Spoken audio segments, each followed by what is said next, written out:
We're here with Rick Spielman, the general manager of the Minnesota Vikings, to discuss the hiring of the Broncos' new GM, George Paton. First off, Rick, I can't thank you enough for taking the time to chat today. I know you've worked closely with George for many years now in Minnesota and elsewhere. What can you tell me about the working relationship that you've developed with him over the years? I think it's something that's very unique. We started back in 97, 98 with the Chicago Bears when I was the pro director and he came in as an intern. And then I have the one guy that I wanted by my side the whole time through my career has been with George.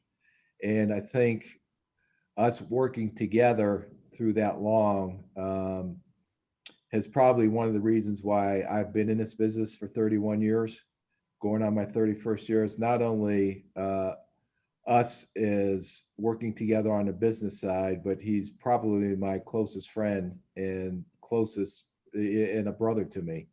And I think when you're able to create relationships like that in this business, it's pretty unique. Mm-hmm.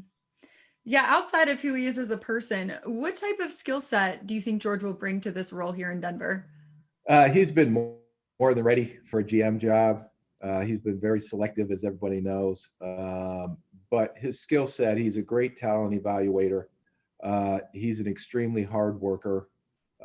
He has a very even-keeled personality. So I know when adversity hits or when you're going through your meetings, and sometimes there's disagreements in those meetings, he's going to be able to calm everybody down and get everybody refocused.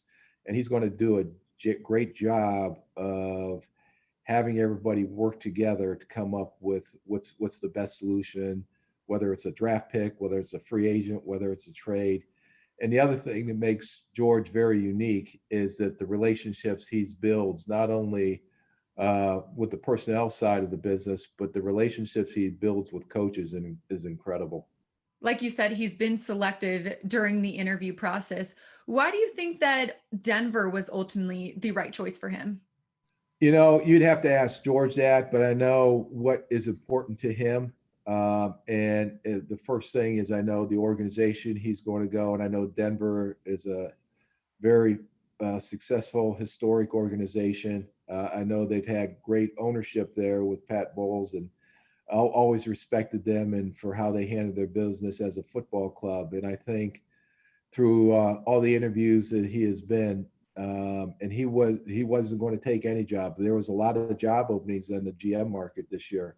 A lot of teams looking for new GMs, and I think this was just such a unique opportunity to go to a great franchise that was just too hard for him to pass up.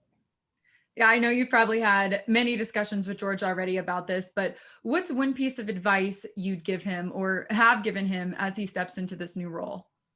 I've always told him, you're more than ready to do this, George. And the one thing I know with his leadership, he's a great leader. I know how hard he works, but just be who you are, because if you try to be someone else, most of the time that's not going to work out. But I know, be true to yourself, be who you are, and that's what will make you have a lot of success going forward. Well, Rick, I know you're a very busy man, so just want to thank you for taking the time to chat with me today. And it was a pleasure meeting you. Thanks for having me on.